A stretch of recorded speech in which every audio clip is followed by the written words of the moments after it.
I never thought I'd be the one standing on the edge of everything I believed in, shattered by a single moment. It wasn't just the betrayal, it was the way she hid it, like a venomous secret wrapped in a smile.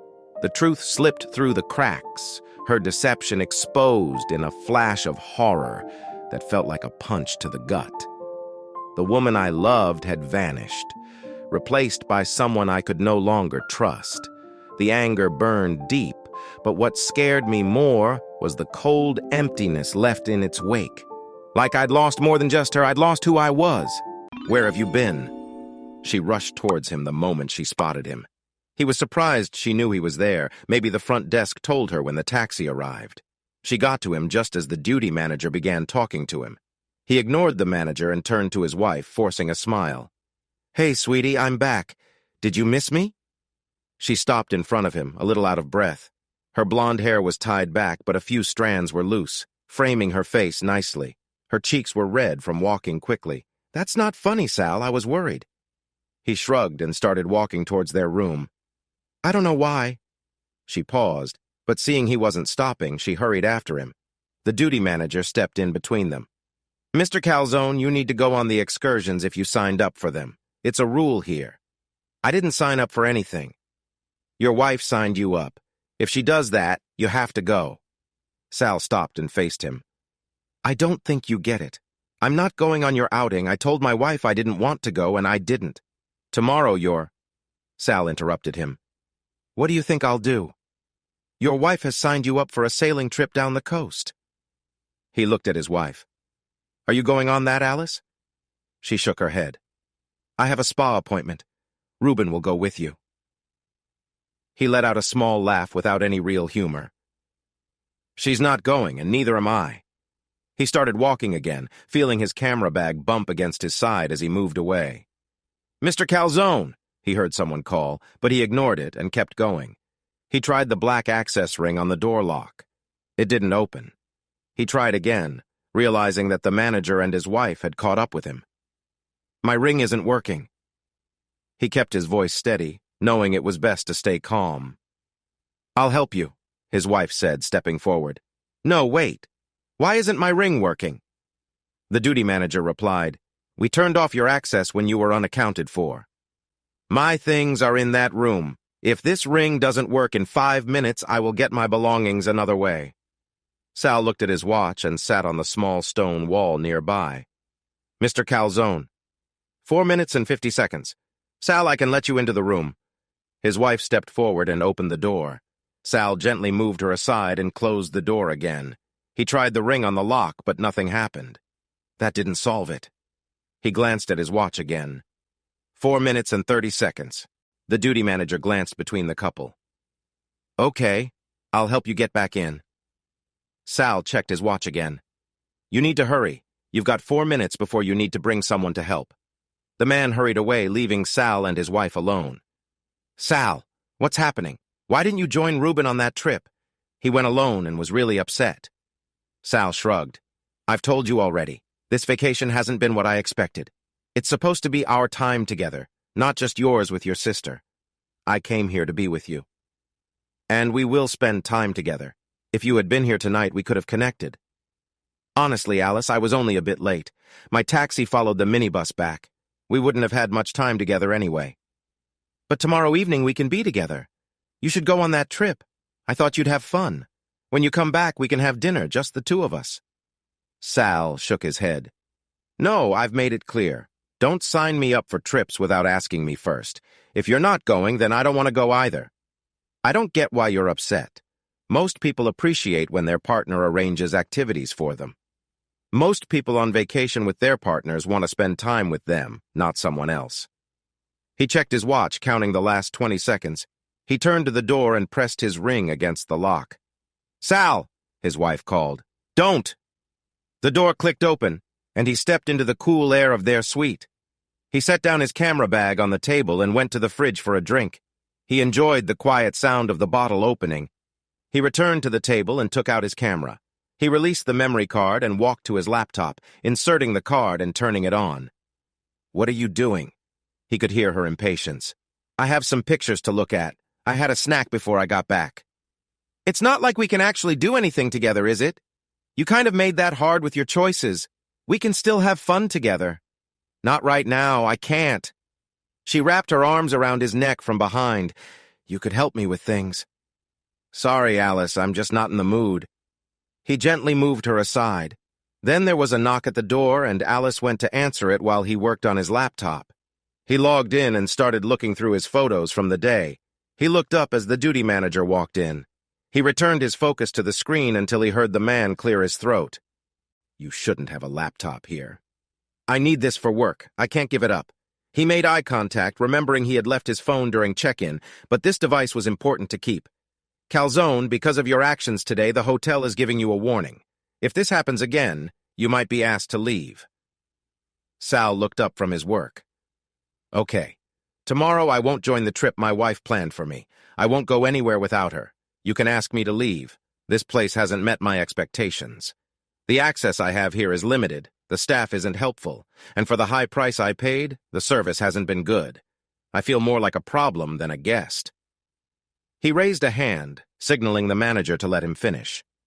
Tomorrow I have my own plans, and I'll keep doing that whenever my wife isn't here. If that's all, I'd like to get back to my work. He noticed the manager looked unhappy, but his wife took the manager's arm and they left the room. He heard the door close behind them. Honestly, he wouldn't mind if they asked him to leave. There were other hotels on the island that seemed better. Taking a sip of his beer, he returned to his computer. He had captured over 1,000 photos, mostly from the wedding, and he began organizing them. Thanks to his experience, he could quickly remove blurry shots or those that didn't show the subject properly. As he sorted, he arranged the good photos into the right folders. Earlier that day, he had stepped outside the hotel with his camera. The area wasn't recommended for visitors, according to the hotel's warnings, but he felt comfortable there. Taking photos was both his job and his passion. He focused on capturing pictures of different buildings, not just the important ones, but also the small homes where families lived. He looked for real local places where he could see life as it was lived by everyday people away from the tourists. The door opened softly as she walked back into the room. Sal, I'm sorry. I know I've been thoughtless, and I truly apologize. She walked over to him and gently touched his forehead. I realize this hasn't been much of a vacation for you. I've had a great time, but I guess it's been harder for you. Tomorrow I've signed up for the trip, if you're still willing to come with me. He looked up at her and smiled. Great. I'm happy to have my wife back. I'll enjoy going with you. Are you all right if I go tell Sarah? He nodded. Yeah, I'm going.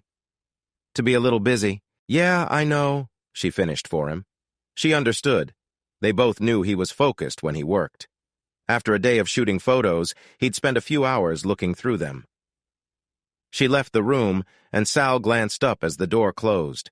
He took another drink and noticed the bottle was nearly empty. He walked over to the fridge and grabbed another one, ready for when the first one ran out. He sat back down and continued reviewing his photos. There were some nice shots from earlier in the day. However, it was the wedding he wanted to see. He had taken a wrong turn when he spotted a quaint little church. He wasn't sure about the type of church, but he thought it might be Catholic. He took a quick photo of the church's sign just in case he needed it later. When he noticed a wedding taking place, his curiosity got the better of him and he moved closer. In his younger days, he had made extra money working as a wedding photographer in New York. He was pretty good at it, and that was how he had met Alice. While wedding photography wasn't his favorite, he had built a good name for himself and earned a decent living. He still took weddings now and then to keep his skills sharp. When he spotted this wedding, he saw a chance to witness how people celebrated in this area. He made sure to stay out of the way while taking photos. Being respectful, he asked guests if they were okay with him taking pictures. An older man, who turned out to be the father of the bride, spoke with him. Sal introduced himself, showed his credentials, and offered to photograph the wedding. After making sure there were no costs or hidden motives, the man agreed, and Sal began taking the usual photos at the church. He was also invited to the reception, which was more of a casual gathering. He happily walked to the party with the group, chatting and answering their questions along the way. Sal had worked hard as a photographer. It had been his passion since he was young. He quickly learned that making people feel at ease was important for getting great photos. He talked, made friends, and showed interest while gradually blending into the background, allowing him to move around and capture moments with his camera. He was captivated by the colorful, festive clothing that everyone wore, especially the older men. As the day moved into the afternoon and the meal finished, the music grew louder and people started to relax and enjoy themselves. Sal was pleased to see that even though they looked different, the enjoyable behaviors were like those at weddings he often attended. What impressed him the most was how lively the older men were on the dance floor. Around 10 or 15 of them, likely relatives or friends of the bride's father, were wonderful dancers. They took to the dance floor early, creating a lively display of color and smiles. Sal found the scene enchanting, and as the bridal party mingled in the background, he roamed around taking pictures. While it wasn't award-winning material, it was the kind of story he could write up for a magazine. It could even turn out to be a profitable opportunity, and some of the images might be good enough for a competition. He enjoyed the food and took his time capturing the pictures he wanted. He got the contact information for one of the older men from the wedding and promised to reach out in a few days. He wasn't sure if he would send the photos as a collection, print them out, or just email them, but he wanted to give a special keepsake from their wedding day. Leaving the wedding to go back to the resort was tough, as he worried about how he would be received. Still, he stayed calm during the taxi ride and tipped the driver well, hoping he could call him again later. Earlier, he hadn't seen any taxis near the hotel. Back at his desk, he started organizing the wedding photos, picking out the formal shots, groups, and pictures of family and friends with the happy couple. He made a folder with these pictures to begin his delivery to them. Then, he went through the photos from the reception to find the ones he wanted to use. He was pleasantly surprised by how many great pictures he had taken. The guests, even the older men in their 50s and 60s, looked full of life and happiness. The images showed true joy, the spirit of celebration through color and dance, illustrating how people of all ages enjoyed the occasion. He heard Alice come back and noticed the time. He couldn't believe how late it was. "Wow, you've been gone for a bit." She walked over to him, slightly off balance. "I was with Sarah and Reuben. I thought you'd be busy with this, so I decided to have some fun with them instead." He smiled, seeing her a bit wobbly, then saved his work and turned off the computer. He brushed his teeth quickly and climbed into bed. Alice joined him, snuggling in closer. She lay on her side, looking at him with a smile. "Feeling uncomfortable?" she asked. "Bad idea. I can't believe I went along with it," he replied softly. She took his hand, trying to pull it nearer. "Come on, let's have some fun. We haven't done anything since we got here." He gently pulled his hand back. "I told you how I feel about this. If I'm not involved, then you shouldn't be too. I don't see why I should make things easy for you if I'm left waiting." She laughed at his words. "It'll be worth it when we get home, you know that. It's not quite the same when you're waiting, but when the time comes, it's the best. Then we can enjoy those moments together. If it's so important to you, you can wait too." He rolled over, understanding the game she was playing. She'd introduced this new twist to their relationship about 6 months ago to bring some thrill. He had been unsure at first, but eventually went along with it. They had tried new things, which felt like a nice change after many years of being together. But during this holiday, the night before they were set to go, she had given him a good time. They didn't talk about the new plan, but when she tried to bring it up again, he didn't understand. "It's for the holiday," she said. "You've enjoyed yourself. Now you can wait until we're back. Then I'll make you happy." After a long talk, he finally agreed to her wishes, though not very happily. It wasn't until they got to the airport that he remembered she had forgotten the key at home, leaving him stuck for the 2 weeks they would be away. At that moment, he decided that if he couldn't have a good time, neither would she. He was annoyed with himself for getting into this mess. He had told her that this holiday would be the end of their current plans. To him, by leaving the key behind and not saying anything, she had broken his trust. This was their first fight of the holiday. He chose to ignore her upset feelings. She could handle things herself if she wanted. He wasn't in the mood to talk more. He quickly fell asleep, feeling that he had enjoyed the day and that tomorrow might be better. He hadn't wanted to go back, not after their talk. He wished he could pause and think. Emotions swirled inside him, and he noticed that they were clouding his mind. He needed to find calm and clarity to think clearly, but he knew it would take time, and time was running out. Before long, he was dropped off at the usual place, a short walk from the resort. He could go back without being seen. He had arranged for a ride the next day, knowing it would be busy, but he wasn't sure how he wanted to spend that time. As he walked to the resort, a small bus arrived and a group stepped off, tired from their trip. That was where he was meant to be. Even though they had talked about it before, Alice had signed him up for a trip with Reuben. He had said he didn't want to go, and their earlier arguments had dulled the good time they had the day before. Alice had seen him off to the bus, and he was surprised by her sudden anger. Her insistence that he go was unexpected. Not wanting to argue in front of others, he decided to keep quiet. After sitting on the bus for a few minutes, he asked the driver if he could get off. He said he forgot something in his room, ignoring the tour guide's annoyed comments. His wife was nowhere to be seen, and he guessed she had gone to areas of the resort he couldn't reach. Confused by the situation, he pushed his thoughts aside and headed back to his room. He organized some USB drives for pictures and then left, keeping to himself. Once in his room, he grabbed what he needed and stepped out. He called for a taxi after leaving the resort and walked down the street to meet it. He wanted to keep his phone a secret and avoid being spotted by the tour bus that might send him back. When he peeked around the corner and saw that the bus had gone, he felt relieved and kept walking until his taxi arrived. He got into the front seat beside the driver and said hello. He asked to go to the main shopping area on the island, and the driver agreed. "How did you call for me? Aren't you supposed to be without phones?" the driver asked. He smiled and showed the driver his new phone. "I bought it on the first day. They took our phones when we arrived, but I took my SIM card out first. They were busy with other things and didn't notice." The driver looked puzzled and didn't seem to understand much about technology. "All my information is saved on my SIM card and online. My phone is just a tool. It doesn't hold anything personal.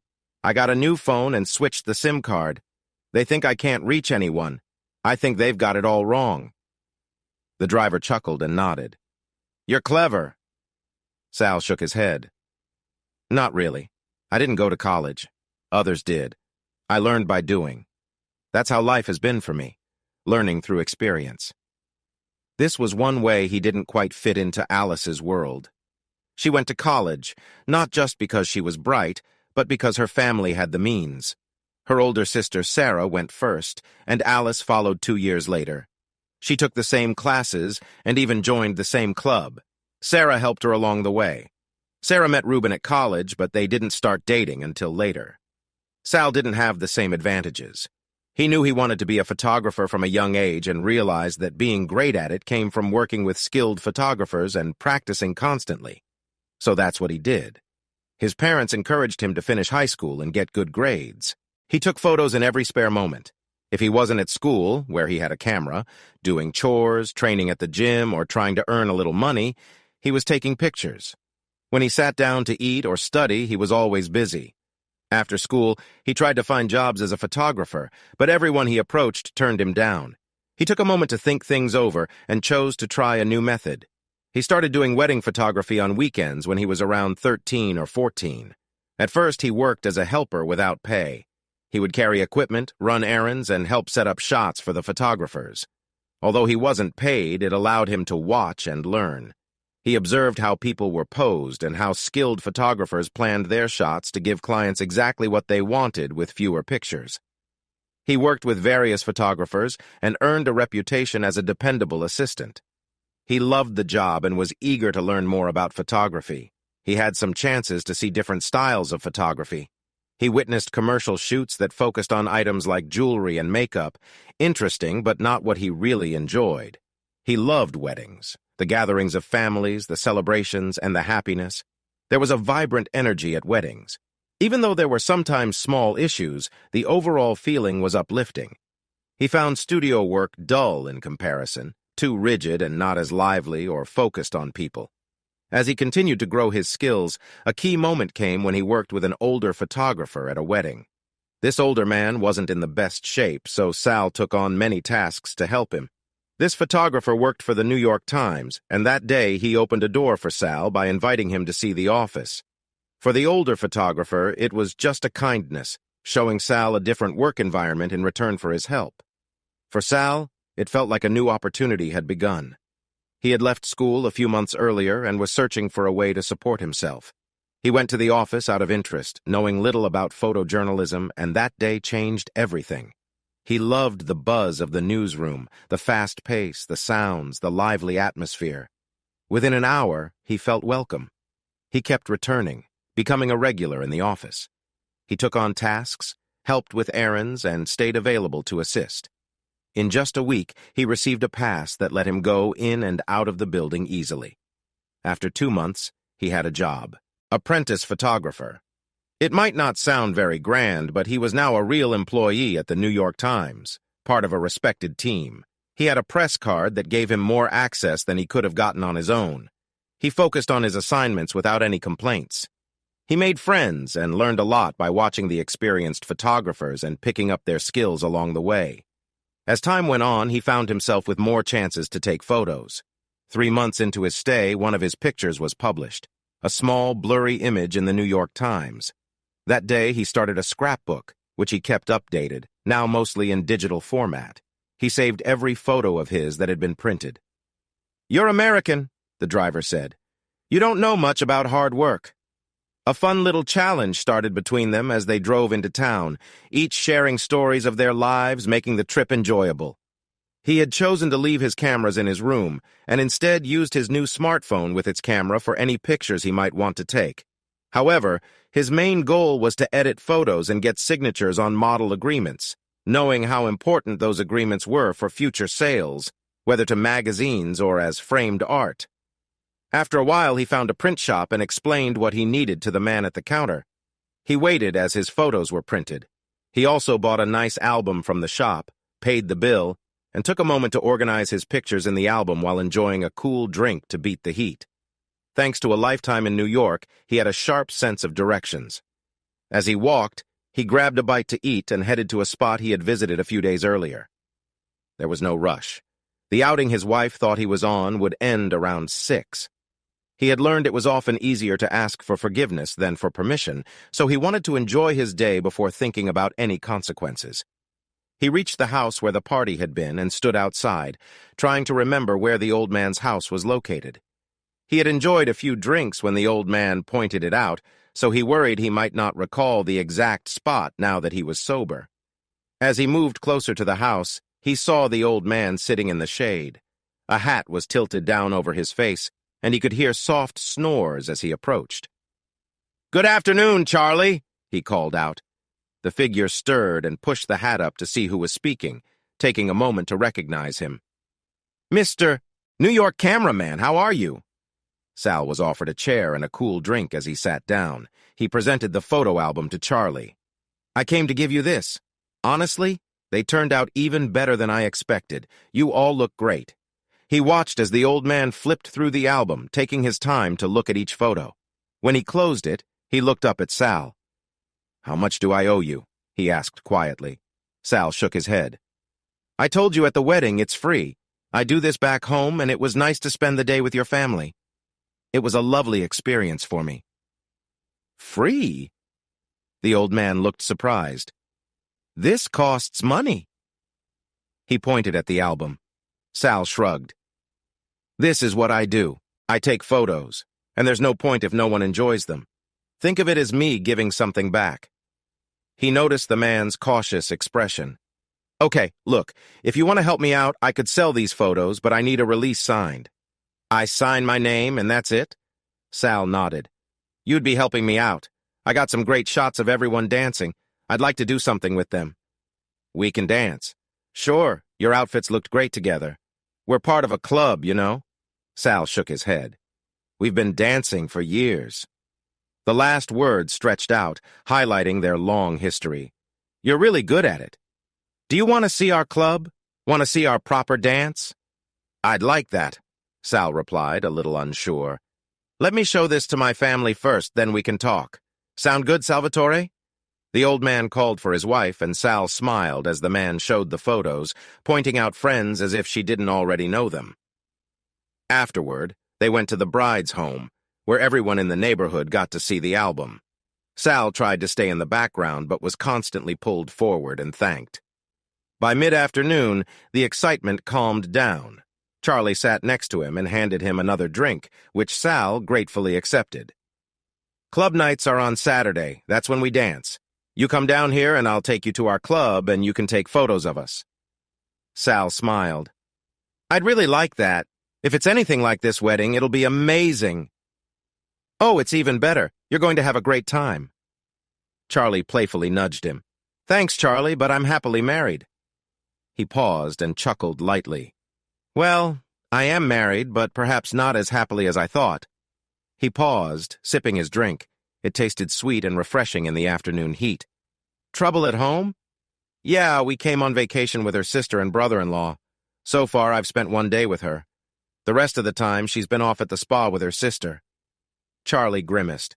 "Anyway, I've made it through what, 5 days now? 5 days of tasteless food, unhelpful service, silly outings, and hardly any time with my wife.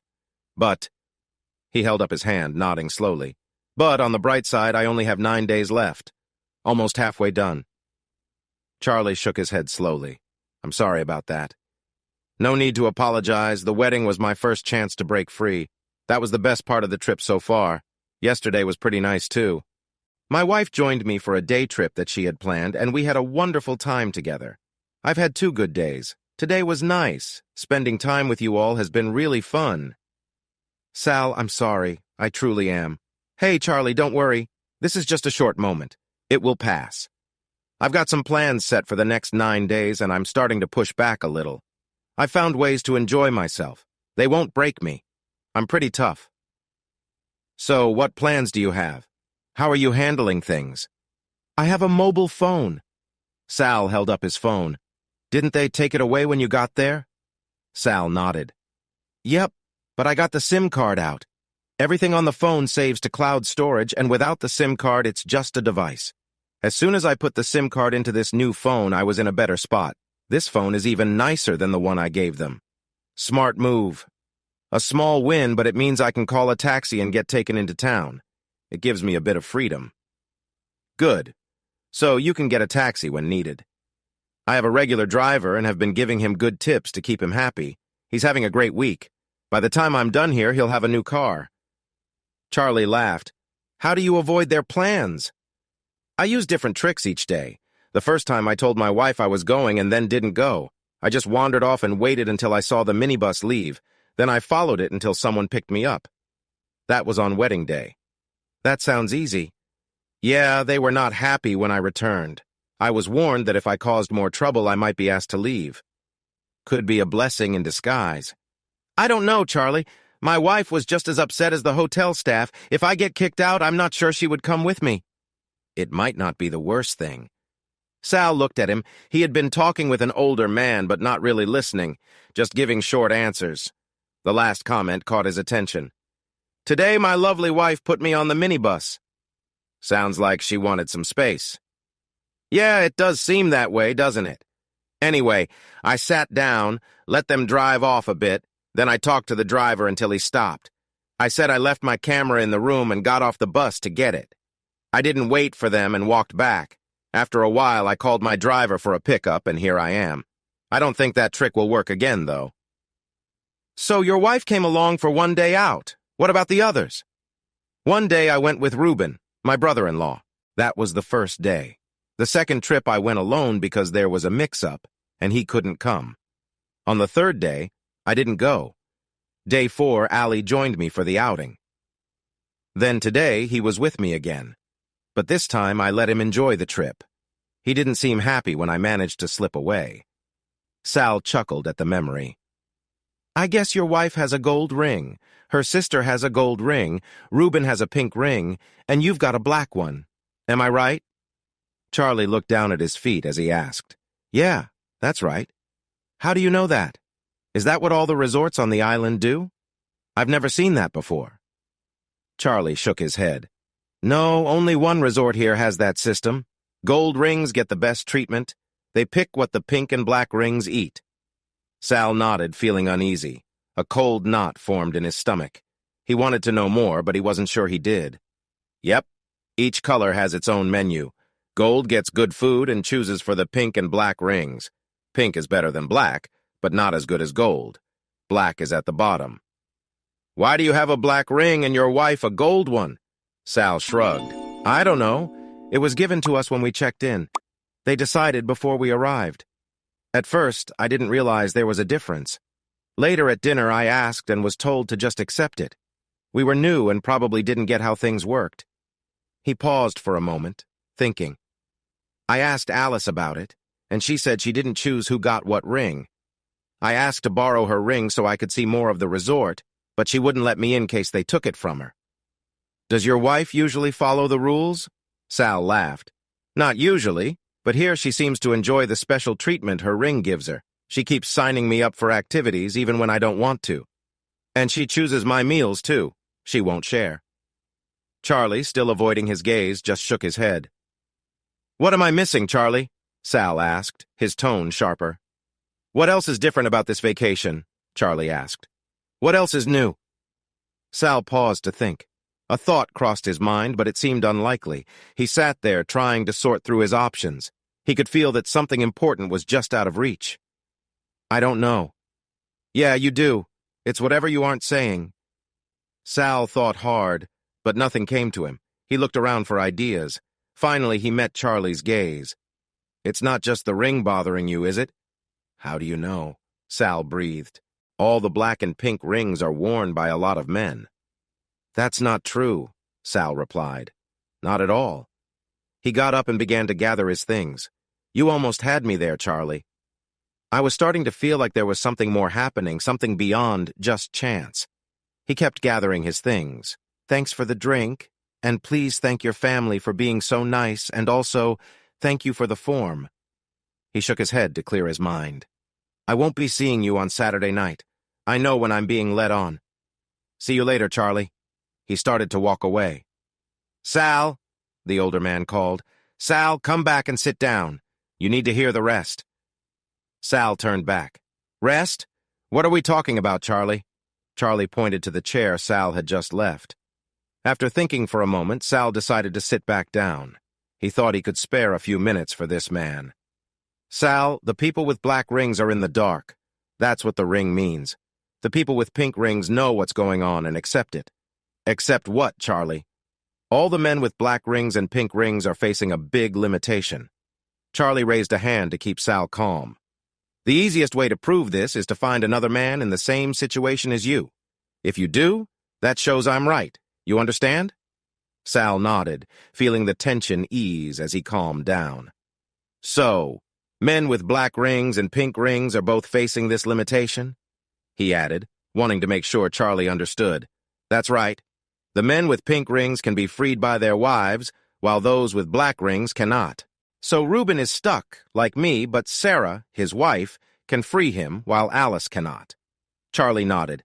Okay, what about the women with pink and black rings? Where do they fit into this? No women are limited at all. It's just the men. Women with pink rings know what's going on and are okay with it, while the ones with black rings don't know. And what about the gold rings? They are the honored guests for the vacation.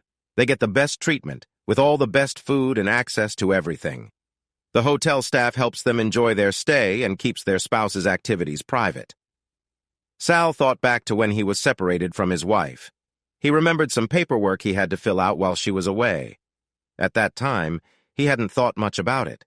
But now, with what Charlie said, he wondered if those tasks were distractions to keep him from his wife. Why would they do that confused him. I don't know, Charlie. I understand what you're saying, but I don't agree. Sal, you were kind enough to come to my daughter's wedding, take pictures, and celebrate with us. We were happy to have you there to share our special day. You've brought back something worthwhile, a gift for us. Why would I want to hurt you? I get that, but it's making me think. This whole situation feels strange. You could be tricking me, but why would you? It doesn't really make sense. Once I'm back at the resort, I can check what you've told me. But the thought that my wife might be seeing someone else? That doesn't fit. She wouldn't do that. We've been together for more than 10 years and are looking ahead to our future. Come to our dance club on Saturday. Reuben, I don't have time for this right now, Sal replied, trying to move past him. Reuben stepped in his way. "I lost part of my vacation looking after you, only to have you run off, if you do that again." Before he could finish, Reuben pointed a finger at Sal. Instinctively, Sal stepped aside and gave Reuben a swift jab to the stomach. It caught Reuben by surprise, and he stumbled back, breathless. Sal quickly guided Reuben to a nearby bench, making sure no one was watching. It looked like he was just helping a friend rather than confronting him. As Reuben struggled to breathe, confused by what had just happened, Sal leaned in and softly said, "Reuben?" Once Reuben caught his breath, he realized how serious the moment had become. "If you ever talk to me like that again," Sal warned, "you'll wish you hadn't." Reuben didn't fully understand what was happening, but he nodded, feeling relieved as he watched Sal walk away. Sal let out a breath as he walked, feeling a sense of relief. Reuben had always annoyed him, but he had to deal with him because they were family. He had put up with the snarky comments over the years, the little digs Reuben took at him in front of his wife and her family, but standing up for himself felt good. He smiled as he walked, ready for what came next. Charlie had hinted that Reuben was feeling stifled. Was he right about everything he had said? Sal walked into the reception area and saw the duty manager approaching him. The manager looked serious as he got closer. "Mr. Calzone, I've been told you missed the day trip." Sal shook his head and smiled. "Nope. I left something in my room. By the time I returned to the minibus, they had already left without me. My wife will be upset when she hears about it." The manager's face did not change. It was clear he was not happy. "This is a serious breach of our rules. I've already warned you." Sal raised his hand to pause the conversation and gently placed it on the man's arm. "I think I have a suggestion, Mr. Jacobs. I am Mr. Jacobs. Mr. Jacobs, I believe we can find a solution that works for both of us. Do you have a private place for us to talk?" Mr. Jacobs let him. Sal lifted a finger to make his point clear. "I'm an adult. As I've shown you over the last few days, I can make my own decisions, and I haven't even started yet." He kept his hand up, stopping the manager from speaking. "But I'm not here to argue. I want to enjoy myself, create happy memories, and savor good food." Sal nodded slowly, watching for a change in Mr. Jacobs's expression, and noticed a look of understanding begin to form. "I think you understand my position, Mr. Jacobs. If I help you, your duties become easier. Likewise, you can help me, and we can keep this between us." He noticed a small smile from Mr. Jacobs. "What do you want, Mr. Calzone?" "I would like to have dinner tonight from the gold menu." "I can't allow that, Mr. Calzone. It's not possible." "Actually, you can. You're in charge here. I trust you can make that happen. You need to choose meals that fit your group's needs. People can't see someone eating the wrong food. It would upset the flow. Okay, how about this? I eat from the gold menu and I can do it early before the restaurant gets busy. I'll sit outside by myself. Then tomorrow I'll join whatever trip my wife has planned." The risk felt real. She might say or do something that would set him off. It seemed wise to limit his time with her and hide his worries. Ideally, he hoped to find that he had nothing to worry about and that there were no signs of trouble. If he spoke carelessly, thinking she was guilty when she was innocent, it could harm their marriage. In the worst case, if his gut feeling was right and she was being unfaithful, it would be very serious. He was not someone who could easily forgive such a betrayal. If she had been with another man during their time together, their marriage would likely end. He knew she would understand that response. There would be no confusion. Their past made that clear. If it came to that, it would be better to keep his thoughts to himself instead of confronting her directly. No matter how he thought about it, it was best to stay unaware, to watch carefully, and to think about how he could find proof. He decided not to join them for dinner that evening after his meal. Instead, he looked forward to a walk on the beach. This would be a good time to talk to a friend whose thoughts on the matter would be helpful. To call her, he'd need to be away from the resort so he could use his phone without interruption. He planned to stroll down the beach, taking his time and enjoying the evening. It would give him space. Alice moved to greet him with warmth, but he turned slightly, making it just a light gesture on the cheek. He didn't engage more than that. "Are you okay?" Alice asked with concern. Sal nodded distractedly. Alice looked at him with curiosity. He heard Sarah cough behind them. "Now that we've found him, let's get seated. I'm ready to eat," Sarah said, cutting in. Alice turned to the greeter who had approached them. Good evening, ma'am. A table for four? The greeter asked. Alice nodded. Table for three. I've already eaten, thanks, Sal said. Alice looked surprised and confused by his response. How? I haven't ordered your meal, she said. I have my ways. I've told you that for a while now. Now, if you'll excuse me, I'm heading back to the room. Are you not going to sit with us? She asked. Sal shook his head. Why? To watch you enjoy a meal I can't have? I'd rather not. Before Alice could reply, they heard a sharp comment from someone behind them. See, I'm not the only one who thinks this is an awkward situation. All four of them turned to see who had spoken. A couple stood behind them. The man nodded at Reuben like he recognized him. Sal frowned. He was usually good at remembering faces, but this one felt familiar. The woman was someone he'd seen on all the trips he had taken. She was small with a confident air.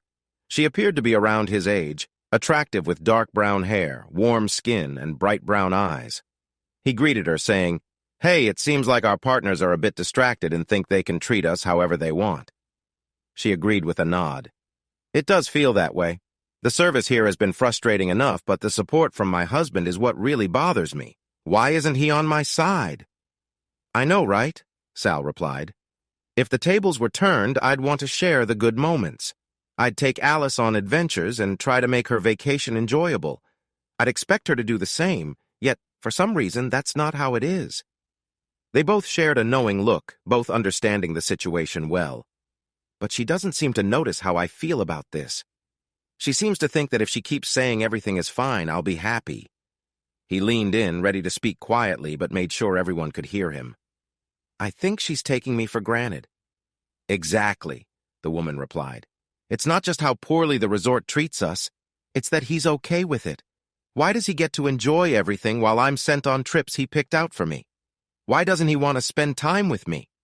It almost feels intentional, doesn't it? Sal suggested. By the way, did you enjoy today? Your little getaway made me smile. Sal nodded. Yeah, I went to the capital and visited some family there. That sounds much more fun than our trip to the distillery. The most exciting part for us was when you got off the coach, she said with a grin, her happy. Does your husband do that for you? The laughter he got in reply was cheerful. He noticed Reuben's face. He didn't seem happy about the friendly chat between his wife and Sal. Sal, you might get in trouble if you don't go, Alice warned. Don't worry, I've told you I'll be on tomorrow's trip. You don't have to worry about me being in the way. Please, keep Reuben here. He saw Reuben smile at his words. I'll see you tomorrow on the coach, he said to the lady. He turned and walked out, hearing the greeter chatting with his wife. He didn't look back. He felt frustrated with himself. He should have handled it better. He should have been more patient. Now she would see he was upset. As he walked back to the room, he shook his head. After a quick shower, he changed into fresh clothes. Once he felt refreshed, he looked around the room and spotted his laptop and camera bag. He rearranged the furniture a bit, opened his laptop, and carefully adjusted the screen. He logged in and changed the camera settings to match how he liked them. He was a photographer, experienced in news photography. He had set up secret filming operations with his journalist friends, finding ways to capture images without being noticed. This was his job. It came naturally to him. After he set up the laptop, he headed out of the room. While he was out, he wanted to see if everything was working as it should.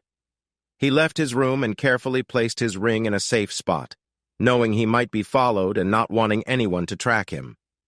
He strolled down to the beach and passed by the reception area, where he spotted Mr. Jacobs. I just want to say thanks. I appreciate your help. It was thoughtful given the situation, he said. He noticed Mr. Jacobs puff up a bit, just the response he expected. Just to let you know, I'll be going on that trip tomorrow. I keep my promises. Your willingness to be flexible really made a difference. Sal smiled at him and then continued on his way. He had a certain charm about him. His parents had a strong love for one another. They relied on this love during tough times in a challenging neighborhood. What they lacked in money, they made up for with care. With 5 older sisters, finances were tight. They always had enough food. He mowed lawns, raked leaves, and cleaned gutters, always ready to take on any job that could bring in some cash. He got good at seeing chances and being in the right place at the right time. This skill served him well when he decided to become a photographer, as he learned how to create good deals for everyone involved. He enjoyed connecting his needs with others' needs to create mutual benefit. It made him happy when these connections happened smoothly.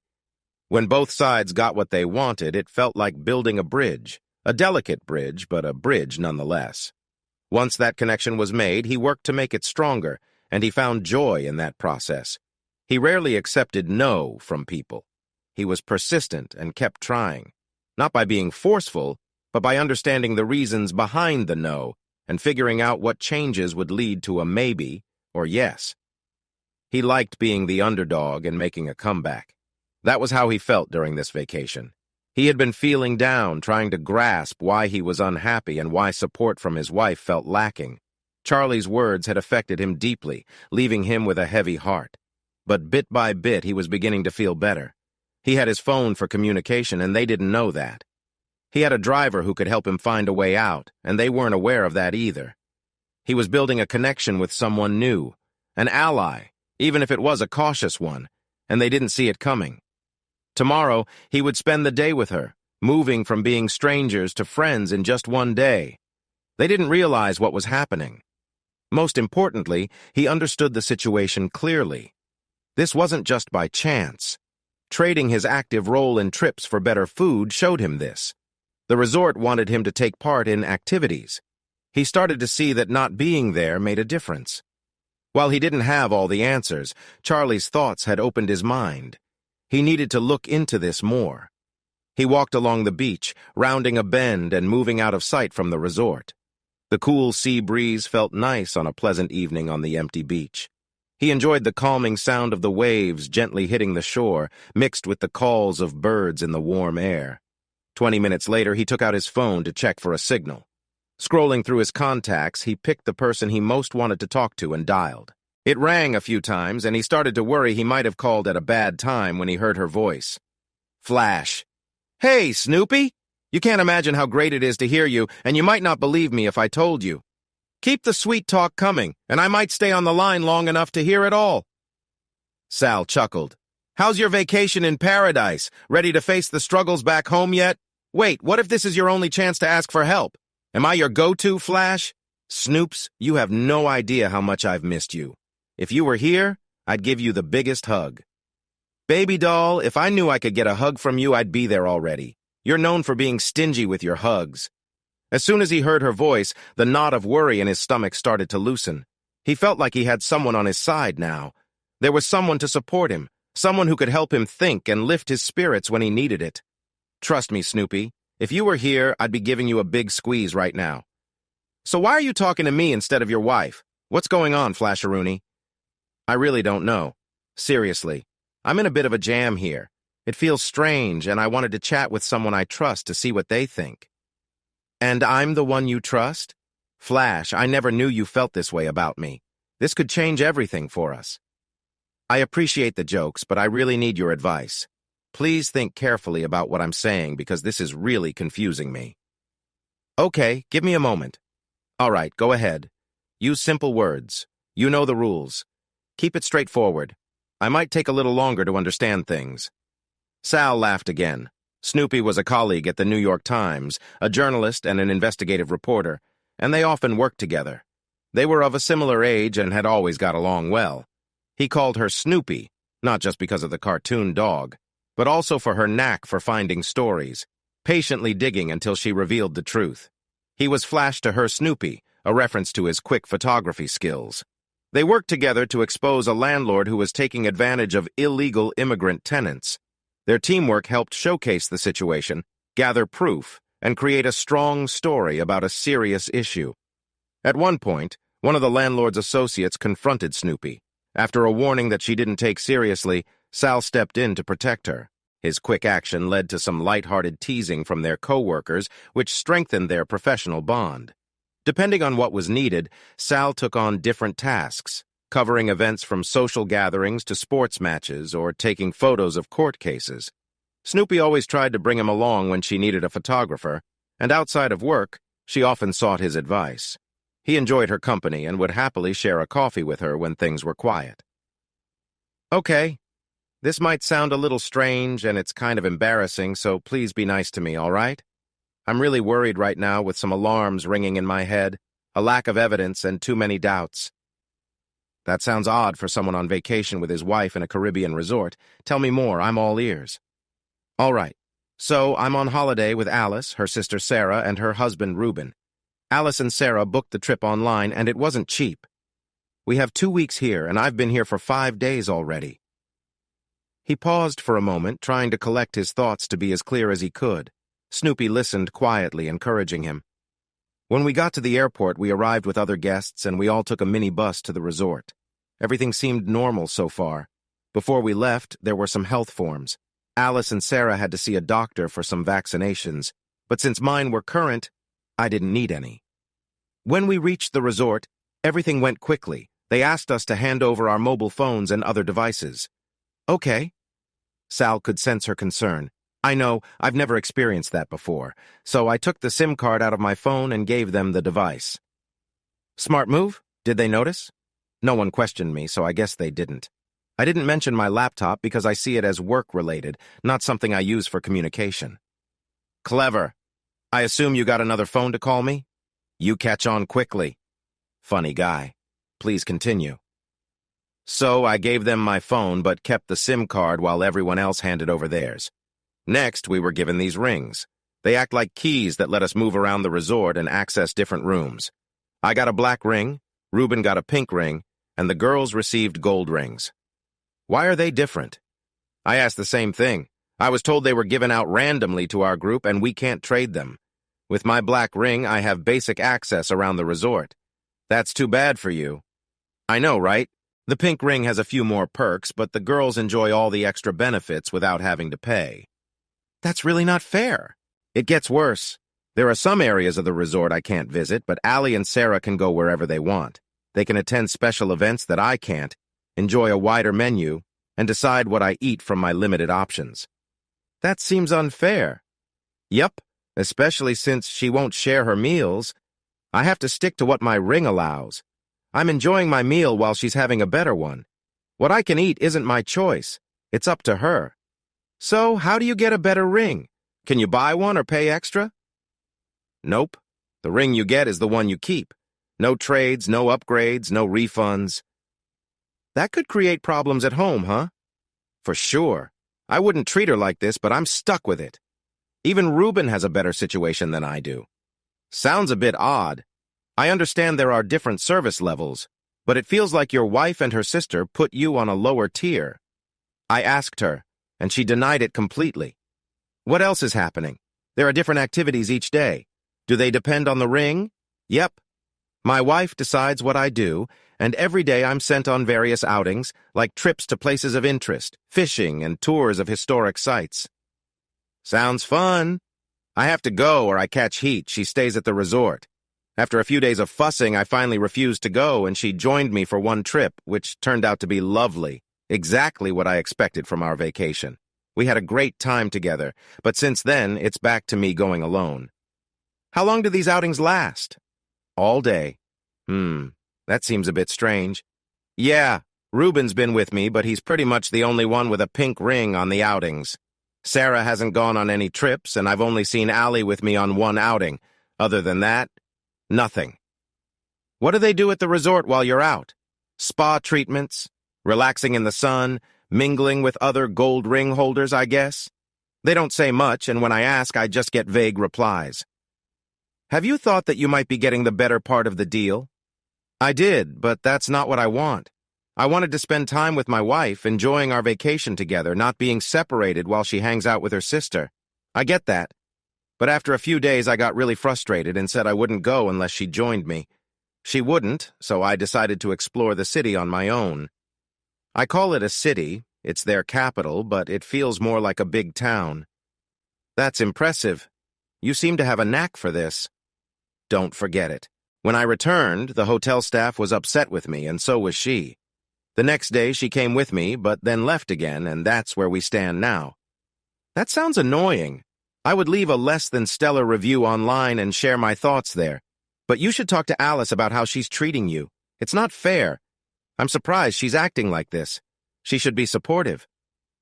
I know. I thought this trip would help us reconnect and fix things between us, but that hasn't happened yet. Got it. Are you feeling better? Yeah, I think so. Thanks, Snoop. This really helped. The phone went quiet for a few moments as they both reflected on the conversation. Hey, Flash? Yes? What are you leaving out? Sal paused and took a deep breath. When I took some time away and went into town, I had my camera with me. I wandered around taking pictures and came across a wedding. Everyone loves a wedding. Exactly, and I'm one of them. I joined in and captured some nice moments. Then today, when Allie tried to convince me to go on the trip, I skipped out and looked up the wedding party. I made an album of the photos and gave it to them. That's really kind of you. Thanks. I connected a bit with the father of the bride, and he mentioned some interesting things about the resort, apparently. Sal hesitated, gathering his thoughts. Apparently, the gold rings have their secrets. The pink rings are aware and accepting, while the black rings don't know. The phone fell silent. Snoop, I don't know what to do. I'm confused about everything, and it's hard. He felt a lump in his throat, but pushed through it. After a moment, Snoopy spoke softly, her tone serious. Sal, I'm really sorry. I care about you, and there are many people, including me, who love you and want to support you. Thank you for opening up. It matters a lot. Are you safe? Is there any threat? No, I'm okay and don't feel any danger. The struggle I'm facing feels more emotional than anything. Do you have a plan for the next few days? Something to give you time to think? Yeah, I'm going to go on the trip tomorrow. I'll stay away tonight and head to bed late. If Alice says anything, I'll keep it calm. Right now, I just feel unhappy about how I've been treated. Stick to that plan. It makes sense. Taking a step back will help us both figure out what to do next. One last question. What if she goes elsewhere? If she goes elsewhere, or if she ever has, it's over. She knew how important trust was to him. Snoop, can I call you at the same time tomorrow? I'm really glad you reached out to me, he replied. Me too. See you tomorrow, Snoopy. Tomorrow, Flasher. He hung up, feeling grateful to have someone to talk to. It felt good not to be alone in this. He knew he had to handle his situation, but it was comforting to have support. He had plans and was putting them together. As he walked along slowly, deep in thought, he felt ready for tomorrow. He would spend time with his new friend and learn more about her. She seemed smart and quick-witted, and he hoped she could become his ally. He just needed to make sure Reuben didn't get brought into this, though he had a feeling Reuben wouldn't want that. One thing bothered him, her husband. Could he trust her, knowing who her husband was? It was odd that they didn't think he'd pick up on it. He hadn't said anything to Snoop. She had enough on her plate. But he planned to keep an eye out, just in case her husband appeared again. He looked out at the sea and considered renting a boat to take pictures. It was a good idea. Capturing interesting sights could be a fun adventure, even if he didn't expect any major drama. He remembered how he had thought about using a camera in his room, but decided that wouldn't be needed if no one went in there. Still, having more options couldn't hurt. He walked a bit more, and then sat down to enjoy the view. It felt nice to be away from home. They had two places, a city apartment and a suburban house. They stayed in the house, but he spent part of the week at the apartment for work. He owned the apartment and had lived there since leaving his parents' home. He liked the neighborhood. It was changing and improving, like many parts of New York. He had taken out a mortgage because he wanted to own rather than rent, and he was pleased with his choice. It was small, but worked well for him. He was paying it off more quickly by using his weekend earnings to chip away at the debt. He was still making payments, but only had a little left. In 5 years, he would be done with it. When they got married, Alice wanted to be near her family in the suburbs.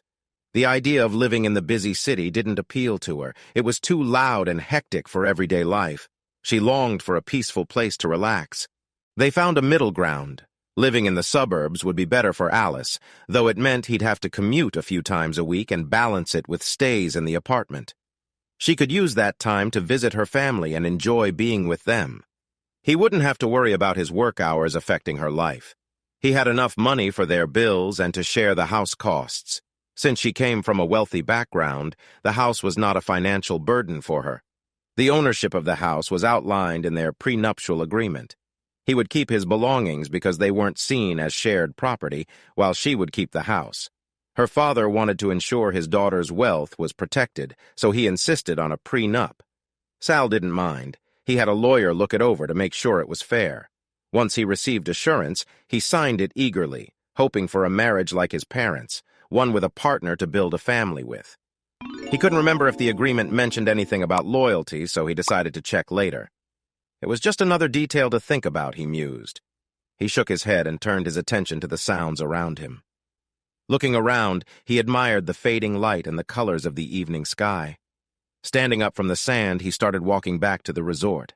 The day was ending, and he wanted to avoid being in an unfamiliar place when it got dark. He walked back at a steady pace and reached the resort before night fully fell. Checking the time, he saw he was a bit ahead of schedule, so he decided to stop by the restaurant area where the bar was. He ordered a beer and found a quiet spot to sit and enjoy the evening atmosphere. When he felt ready to head back to his room, he returned his glass to the bar and thanked the bartender. Small gestures mattered. Kind words and good manners made a difference. He realized he might be the only customer who had connected with the bartender that night. He had learned the importance of being thoughtful long ago. Getting his ring from where he kept it, he entered the suite. It was empty, and he figured Alice was with her sister. Since it was late, he felt relaxed getting ready for bed. He set out his clothes for the next day, moved his laptop, and organized the camera equipment he wanted for their upcoming trip. Soon he was under the covers. Though he felt tired, sleep didn't come easily. The emotional weight of recent events lingered in his mind. He loved Alice and was committed to their marriage. He didn't doubt her loyalty or feel like he needed to protect himself. Trust was vital in their relationship. His job often took him away for several nights each week.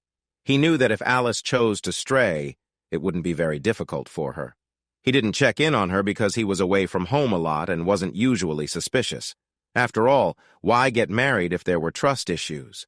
Whenever he had a problem with Alice, he talked about it right away and then moved on, not thinking about the past. This week had been tough. He never thought the vacation would turn out like this. Being away from Alice, who seemed fine with everything and even supportive, caught him off guard. He thought she would want to spend time with him on their trip, not with Sarah. It felt like he was being pushed aside and forced to spend time with Reuben. He hadn't gone over their vacation plans in detail ahead of time, thinking it would be like past trips where they enjoyed each other's company and saw friends whenever they wanted. The way Alice was acting surprised him and made him uncomfortable. At first, he thought he was just imagining things and blamed the resort for how he felt. But when he took a moment to think, he realized something was wrong. It felt like Alice was not fully on his side as they faced the world together. Despite her friendly words, her actions suggested something else. Sal wasn't sure where their relationship stood. He loved her a lot, but her behavior made him feel hurt and confused. He couldn't help but wonder what was really going on. Doubting her felt as troubling as her actions. On top of that, Charlie had made comments about cheating, and the resort had a bad reputation. Sal knew he needed to find out more and understand what was happening. While he looked into it, he was careful not to say or do anything that could harm their relationship. That would be a big mistake if she was innocent. So he decided to keep his distance from her and her friends while he sought the truth. He called for help and made plans he hadn't thought of before. It was painful not knowing what was going on or why Alice was acting this way. Nothing he came up with made sense. As far as he knew, their marriage was strong and everything was fine between them. They shared a good connection and still enjoyed being together. So what was really happening? He fell asleep. He didn't notice when she came in, but when he woke up in the morning, she was next to him, peacefully sleeping. He got up quietly, trying not to wake her. She looked calm, with some of her blonde hair falling over her face. He hoped this was all just a misunderstanding, that he was being too worried. He didn't want to think about a life without her. For him, it was clear what would happen if trust was broken. There would be no question about what counted as a betrayal. If she had done something she wouldn't feel comfortable talking about openly with him or her family, it would mean the end of their relationship. He thought about whether he could forgive and let go, and honestly, it was an easy choice for him. He realized he couldn't go on like this. He cared a lot about commitment and had high expectations for himself and their relationship. Quietly, he prepared for the day. He wanted to be early for the trip but needed a light breakfast first. He picked up his camera bag, made sure his laptop worked, and then gently opened the door to step outside into the cool morning air. This cool weather wouldn't last long. The sun was already heating things up. He grabbed some fruit and a coffee and sat on the porch, watching the calm sea meet the empty beach. A man was busy cleaning the shoreline. He walked to the meeting spot for the trip, hoping that neither Alice nor Reuben would show up. The idea of spending the day with them felt a bit overwhelming. Gradually, more people arrived. When the minibus came, they checked in. He chose a middle seat by the window, wishing for a moment of peace before they set off. 10 anxious minutes went by, but neither Alice nor Reuben showed up. The doors closed, and the guide walked down the bus to make sure everyone was there. Happy with the count, he quickly moved to the front, and the driver began to go. He settled in, watching the scenery go by as they drove. The minibus stopped at a little dock where he and the others got off, waiting to be directed onto the boat. They were going to a small island nearby, known for its peaceful beauty. He planned to take some photos there. As he stood, he felt a hand on his arm.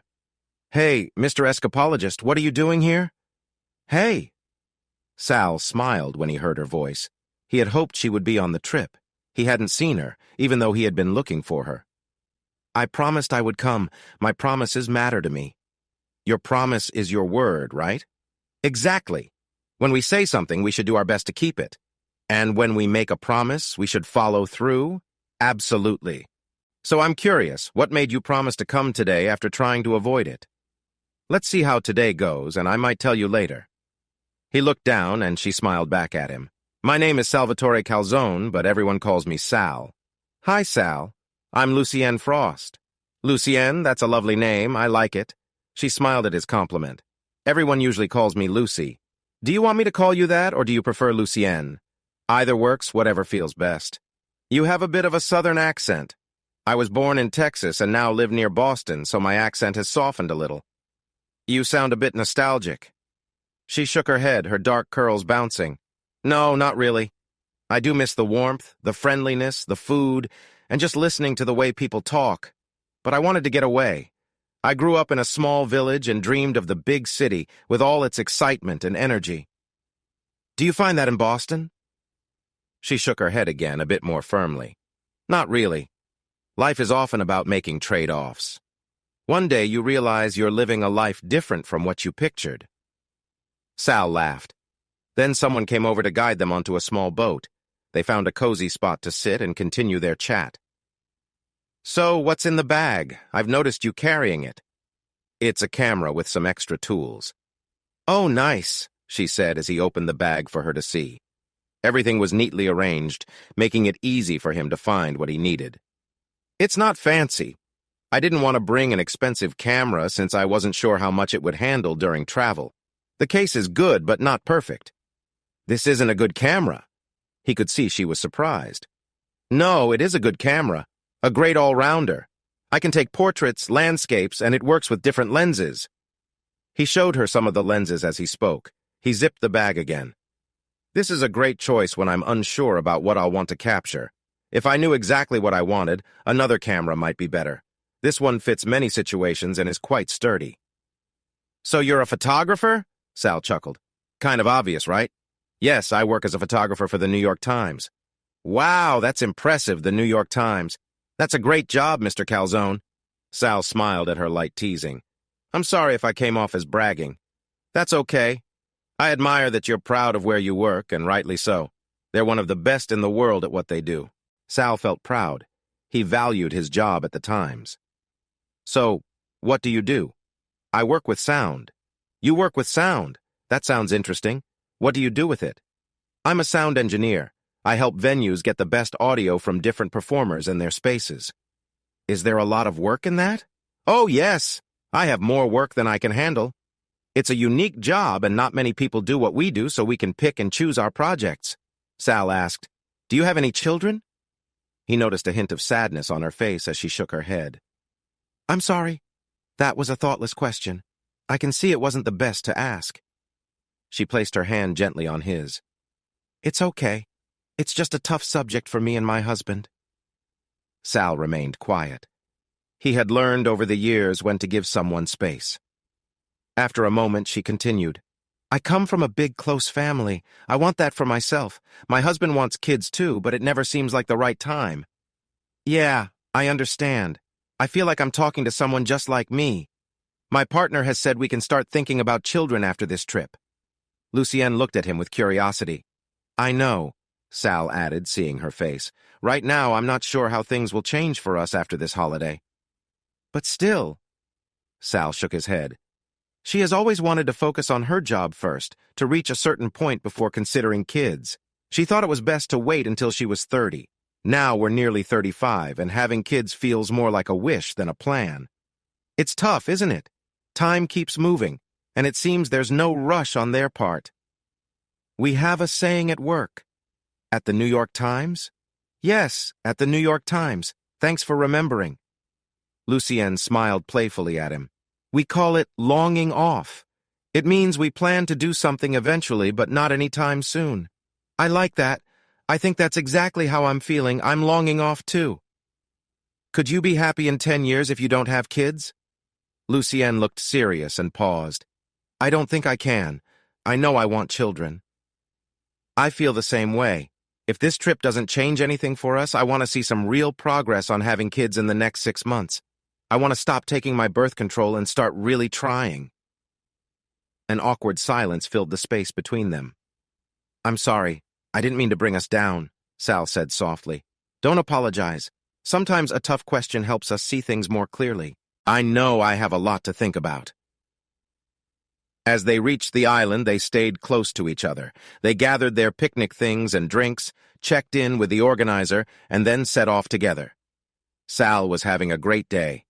He found Lucienne funny, bright, and easy to talk to. They shared similar values, which made their conversation flow effortlessly. He took his camera out and spent the day chatting with her, sitting together and capturing moments. His favorite part was before they headed back to the boat. They visited some old ruins on a cliff, and he took many photos of her in the sunlight. The light shining through her yellow dress made the pictures look warm and inviting. Though she was fully dressed, the way the light hit her created a lovely effect. Did you get the photos you wanted, honey? Lucienne asked. Sal showed her the pictures he had taken. Wow, that dress looks amazing in the photos. I don't think it's too much. They just highlight your natural beauty. Oh, you're sweet. You think I'm beautiful? Sal chuckled at her playful tone. It's not just an opinion. You really are stunning. She was, with her soft, dark brown curly hair, sparkling dark brown eyes, and smooth olive skin. She was lovely. Slightly shorter than Sal, she looked fit and healthy. He couldn't help but admire her throughout the day. Thank you, honey. I loved today. It was a real joy to spend it with you. Same here, Lou. This has been the best day of my holiday so far. Her bright smile lit up her face as they walked back to the boat together. Let me edit the photos and I'll happily share them with you if you want. Absolutely. You see things that I sometimes miss. I feel like I'm seeing things in a narrow view. Yeah, I get that. Recent events have made me feel that way too. Lucienne studied him for a moment. Sal, I don't want to upset you, but I've noticed you seem a bit preoccupied today. If you want to talk about it, I'm here to listen when you're ready. Sal looked at her and nodded. Thank you. That's a kind offer. Once they reached the resort and got off the bus, he said, I'm going to find something good to eat. Would you like to join me? Lucienne paused to think. I think my husband would rather I stay with him. I can't imagine he'd be okay with me dining with someone else. Sal was about to thank her for the wonderful day when she continued, but never mind that. I really enjoyed today. Show me a move, honey. Sal smiled and walked over to Mr. Jacobs, who had nodded to him as he came in. Good afternoon, Mr. Jacobs. How are you today? Mr. Jacobs smiled back. I'm good, Mr. Calzone. I'm really doing well. Did you enjoy your day out? Yeah, I did, Sal replied, looking around. I had great company. It was a nice day. I'm glad to hear that. You know tomorrow will be different, right? How so? For the next 3 days, you black rings will get to experience the gold ring lifestyle. Sal's surprise was clear. I know, isn't it great? What's the catch, Mr. J? The man laughed loudly. Why does there have to be a catch, Mr. Calzone? Sal, please just call me Sal. The man nodded. So what's the catch? For the next 3 days, the gold rings will be away on their own adventures. Pink rings will take care of the gold rings. The black rings will remain here and enjoy all the services of the resort. The food, spa treatments, everything. But the gold rings will be gone? Yep, no gold rings around. Sounds good, right? Well, Mr. J, this could be your lucky day. My lucky day? Yes, your lucky day. The reward for my good behavior over the next 3 days while my charming wife is away is 2 gold meals. 2 gold meals? But you'll have 3 days of gold meals. If you want me to keep to myself and not disturb the gold rings, from your reaction I can tell my offer interests you. So the price is 2 gold meals tonight, same as last night. We'll eat out on the veranda and no one will notice. I don't know, Sal. That seems like a steep price since you're getting 3 days of fancy treatment. Think of it as an investment. I can be a bit distracting, especially away from the resort. I promise not to interrupt their time away. That's the price for the 2 meals. Your choice. The man smiled. We don't negotiate with our guests, Sal. That's not how this works. Sal shrugged. Okay. He started to walk away but was called back. I'll take your offer.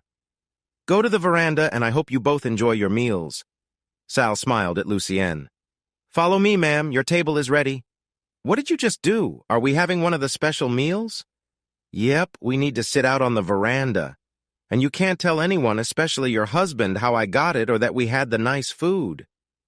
This is what you did yesterday, right? I never thought of that. I'm too good at following the rules. You did your little trick again and traded your good behavior for amazing food. Sal grinned. I've got my ways, what can I say? Honey, after spending a day with you, I'm impressed again. Let's have dinner. I'm sorry I can't change into something nicer for you. Don't change a thing. You're perfect just the way you are. They walked into the restaurant and were led to a table on the veranda. They looked at the menu and chose their meals, asking the waiter to suggest pairings for the different courses. Sal felt happy. He had enjoyed his day with Lucienne just as much as the previous day with Alice. Given what he was dealing with, he was surprised he had any kind of day at all, let alone a good one. He still wasn't sure if he could trust her completely. He decided to share a bit of his thoughts. This could be a test, and if Alice found out about it, he'd know where he stood. I have to make a call after we're done here. Lucienne's curiosity was immediately sparked. Who are you calling and how are you doing that? I've got my ways, Sal said with a grin. I have a mobile phone. Do you need to call anyone, or are you good? I can't think of anyone. I'd like to call my sister, but I usually just complain about this place and the way Donald treats me, and she's heard enough of it.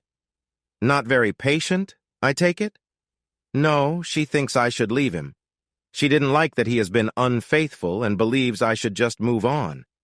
Now, when I talk about him, I can tell what she thinks even if she doesn't say it. Sounds like she cares. You don't think I should stay with Donald? I don't know him or your relationship well, Luce, but I think you deserve better than someone who doesn't treat you well. That's easy to say when it's not your marriage. Sal could hear her frustration. He took a deep breath. That's what's been on my mind, Lucienne. It's my marriage, and I'm finding it hard. She reached across the table and placed her hand on his. I'm sorry, can you talk about it? Would that help, or do you want to distract yourself from it? Sal laughed. That's a clever question. I'm going to remember that. Discussing it might be tough. Why is that? It could involve more than just my wife. Oh. Lucienne paused for a moment, thinking.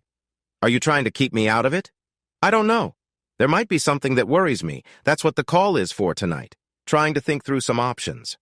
Who are you talking to? Snoopy. I like that name. Can she help? She's an investigative journalist and one of the smartest people I know. I talked to her yesterday and told her everything. She asked for a call tonight to think things over. Can you explain it to me? Just then, the waiter arrived with their first course, interrupting their conversation. Promise me you won't do anything rash. I need time to think this through, and I'm worried you might jump to a conclusion and act on it. I promise. I won't do anything. Okay, so quick version. Remember I skipped the excursion?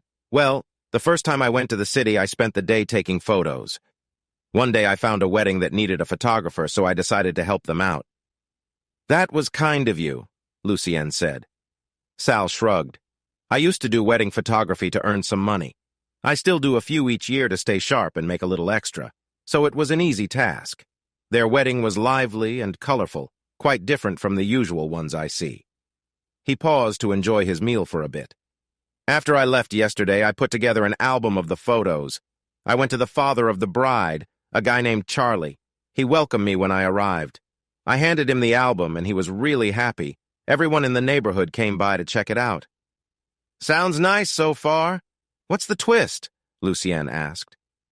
"Well, he discovered where I'm staying and seemed a bit worried. Not angry, but like I had taken something important from him, you know?" Lucien smiled, understanding his feelings. "He told me we're at a resort that has some unusual customs. The gold rings are for those who join in. The pink rings know about it but don't join. And the black rings are kept in the dark so our partners can enjoy without us knowing." "That's hard to believe," Lucien replied. "Yeah, I was surprised too. I've always trusted Ali, and she's never hinted at anything like this. I talked to Charlie, and he explained it more." Sal looked into Lucien's eyes as he spoke. "I can't be sure he's telling the truth, but it could explain some things here."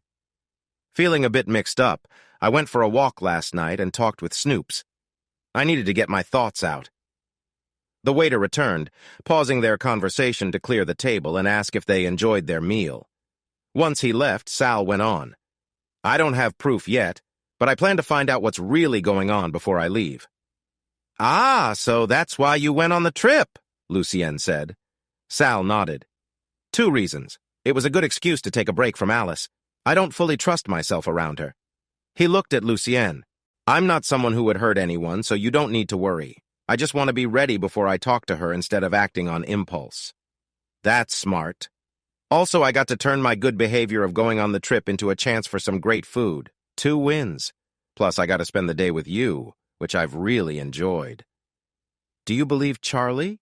Lucien asked, curious. Sal shrugged. "I don't know. He seemed sincere, and I could see he didn't want to tell me. Honestly, I think I believe him now. At first, I didn't, but his explanation lines up with some things I've noticed.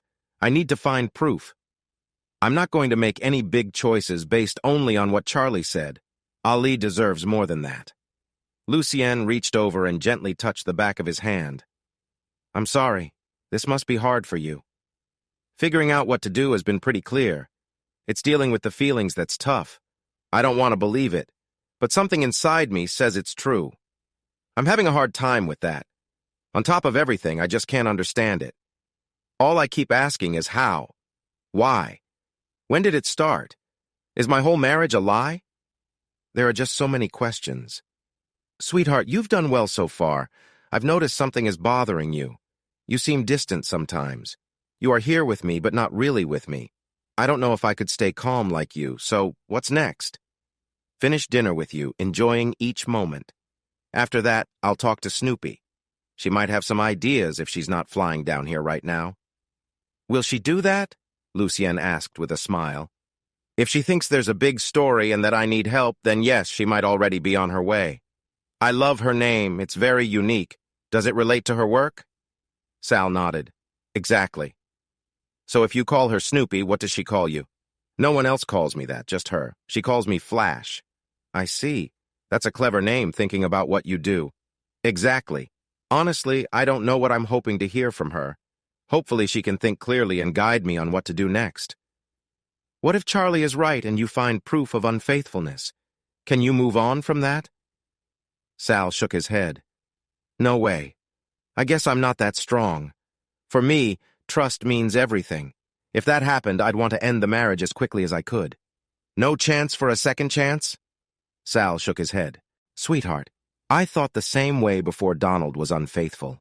I didn't know it at first. He might have been unfaithful for a while. I believed our marriage was over." "Why didn't you end it? I don't want to pry, but—" "Don't worry.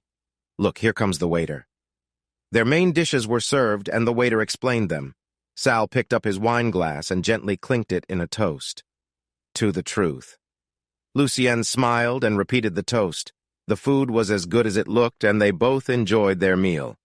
During the main course, they decided not to talk about their marriages or the resort. Instead, they chose to enjoy the view, the quiet, and the delicious food. "Do you have room for dessert?" Sal asked, knowing it would be hard for anyone to say no after such great courses. They ordered dessert, and then Lucienne spoke. "Sweetheart, sometimes they can make you doubt yourself and feel like it's your fault. They let you down and damage the marriage, but after putting in so much effort, you don't want to walk away and admit it was all for nothing. Is that what really happened?" Lucienne nodded. "Alice will likely try to downplay what she's done. She might blame you, saying you weren't around enough or that she was just curious. She'll create confusion to make you second-guess your choices, making it seem like a small issue. She can try. Stay strong, don't give in. You deserve so much more than someone who isn't loyal. I'm really sorry you've had to join our group. I might be overreacting. Let's hope not. I've experienced this and it's tough. Will you leave Donald if it turns out to be true? This isn't the first time, but it seems like a pattern. I'm not sure. Part of me wants to. I want my self-respect back, but another part of me feels scared." "Scared?" She nodded. "Better the devil you know. I don't know if you understand, but he's not the worst husband. He has his flaws. He can be a bit demanding. But there are much worse out there. I have a good life, and I'm respected in my community. I have a lot to lose." Sal looked at her, trying to process what he was hearing. "Don't you think you deserve more? A husband who will be true to you? Don't you think you have more to gain than to lose?" Lucienne nodded. "Yes, I'd like that. But what if it gets worse for me? If I leave Donald, how will I manage? Will my friends still support me if I'm the one ending it? He's the one who hasn't kept his promises, not you. You've done nothing wrong. I believe you deserve more than what you're settling for. You're lovely, fun, and smart. I've enjoyed spending time with you." He raised a hand to pause her. "You can find someone who will truly care for you, someone who will treat you with the respect you deserve. Lucienne, you're special. Believe in yourself." She shook her head sadly at his words. The waiter brought desserts to their table, giving them a moment to reflect. "Honey cake, I hope you can stay strong. I hope I can too. I know it's hard to face it. You can think and plan, but when it becomes real, everything feels different. These are the people we love, the ones we've built our lives with. They know our weaknesses, how to persuade us, and how to make us accept what they are doing." They enjoyed their desserts in quiet thought.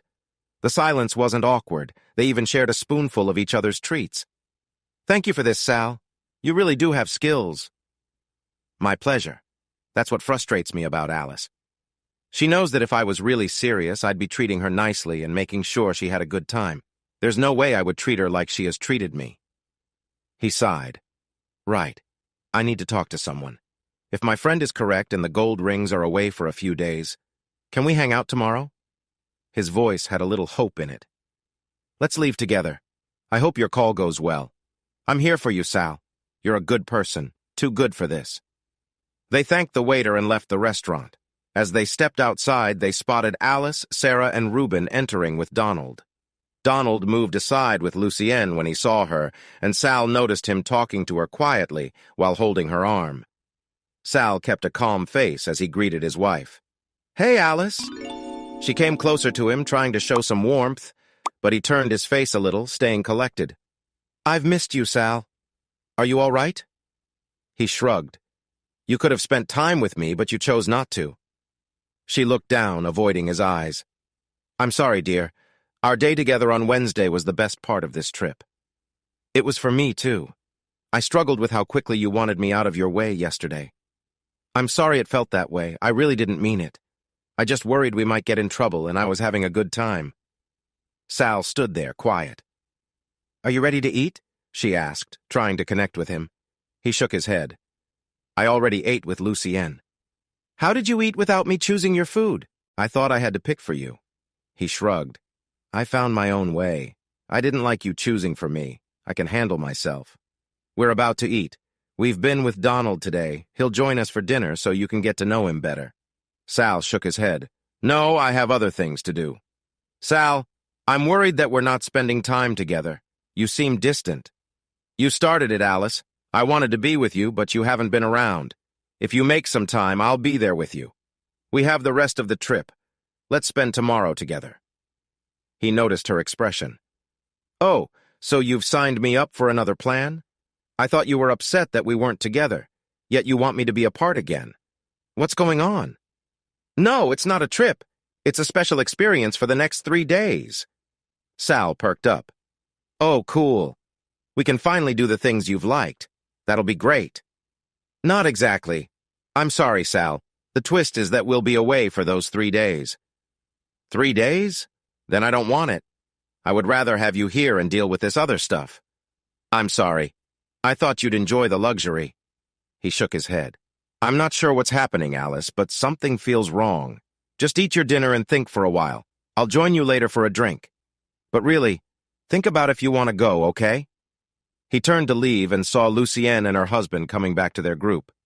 Hi, I'm Donald. You must be Sal. I've been looking forward to meeting you. Donald walked over to Sal with a friendly smile. He was tall and fit, showing a kind and trustworthy vibe. He was well-dressed and presented himself nicely. Sal decided to ignore him for now and turned back to Alice. I'll give you guys a couple of hours to eat. Then I'll meet you at the bar. Enjoy your meal. The trout is great. He started to walk away, and Lucienne joined him at the door, keeping pace with him. I see why you don't want to leave him. He's quite charming. He heard Lucienne let out a gentle laugh. Are you feeling a bit jealous? He stopped and faced her, feeling a wave of frustration. He seems to have everything. He's tall, handsome, and always looks sharp. It feels like he takes it for granted, while I have to work hard for everything. And you keep giving him chances. Of course I feel envious. What man wouldn't? He walked on, annoyed with himself. Men like him had always bothered him. They had charm and looks, and people seemed to like them easily. It frustrated him to see someone go through life with ease while he felt overlooked. He had met many people like that, and their success seemed very unfair. After a moment, he noticed Lucienne had stopped behind him. He walked back to her and saw she looked sad. Lucienne, I'm sorry. I shouldn't have talked to you like that. It was wrong. I'm just letting my frustration show. She looked at him, tears welling in her eyes. He missed her and gently wrapped an arm around her. I'm sorry. I didn't mean to make you upset. She softly shook her head and leaned on him. He put his other arm around her, feeling her shiver slightly, like she was trying to hold back tears. Unsure of what to do, he stayed still, letting her feel supported. Sweetheart, you didn't upset me. Your words made me think. She wiped her eyes with her hand and stepped back a little. They entered the reception, where Sal was still busy taking care of Mr. Jacobs, or Samuel, as he preferred to be called. I'm going back to my room to get ready. I need to freshen up before joining you all for drinks later, he said. Lucienne smiled at him as they walked out of the reception area together. Just as they were about to part ways, Sal paused and gently took her arm. Luce, I really enjoyed today. I'm not going to ask why you've been so friendly with me. I'm just thankful for your time. He paused for a moment, nodding slightly. Trust means a lot to me. Lucienne opened her mouth to say something, but he shook his head. It's everything to me. I trust easily. That's how I want to live my life. I'll be careful in my work, but if I feel let down, there's no coming back from that. Only one person has ever received a second chance, and I'm starting to wish I hadn't made that choice. Sal, I know.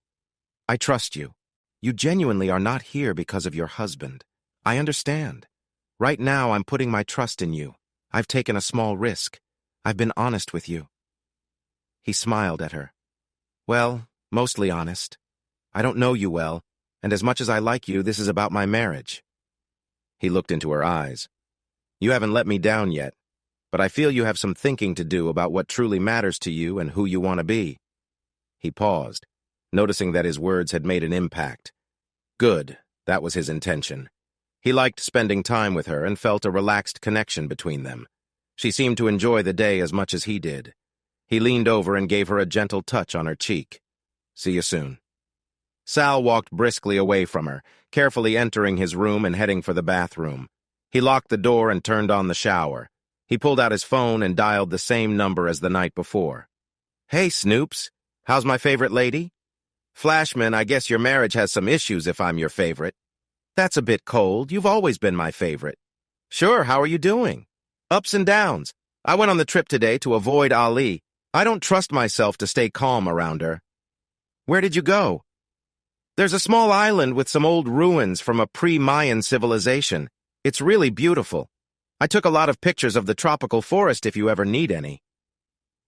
Yeah, living in New York, I could use that. Are we talking about art gallery quality? Maybe. I have someone interested in taking my pictures and selling them, and I'm working on my website. Some of the better ones will be for sale. The wedding shots were better, more like what you'd see in a nice book. Great. Sounds like you've had a nice break from your responsibilities. Good for your mental health, I guess. Not really. It just gave me time to think, which isn't always good. I can overthink things sometimes. Still, I had a nice distraction. Oh, really? Tell me more. Last night before our call, when I was getting frustrated with Alice at the restaurant, I had a conversation with a woman who came in with her husband. She was on the same excursion. She was there, and we spent the day together. That sounds nice. Is she interesting? You mentioned she's married? Yes, she is very much married, and to someone I know.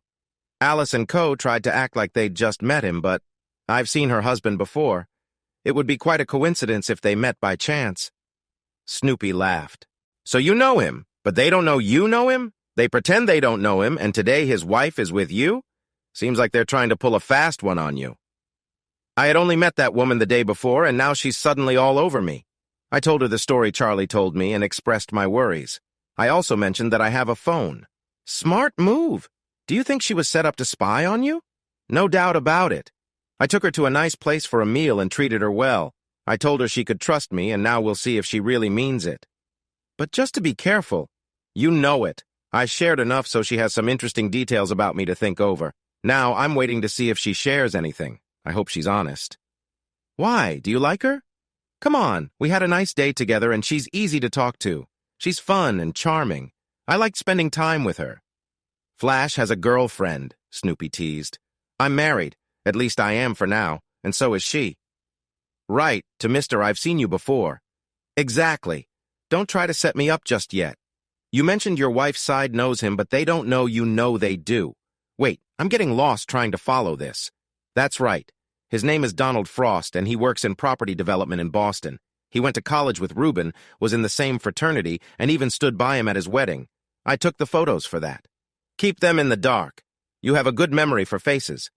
You get that when you take pictures often. He stands out and is quite confident. I remember that. Now what do I need to know? First, Flash, darling, just so you know, I'm not alone. Sal sighed. Snoop, you should have told me that. He heard several voices say hello. Sal, I have Ding, Mick, and Sean from legal here with me. Is that okay? Yeah, no problem. Hey, everyone, thanks for joining in. Sal, before we begin, it was a deeper voice. I want to ask if you are sure about this. You're currently married, and you've been together for 10 years. You don't know if she has done anything wrong, but you suspect something. This is an important moment. You have a choice. Please take a moment to think it over. Thanks for that, Mick. I really want to know. I can't be in a marriage where I can't trust the person I'm with. It would eat away at me. I'd rather find out now and deal with the fallout. All right.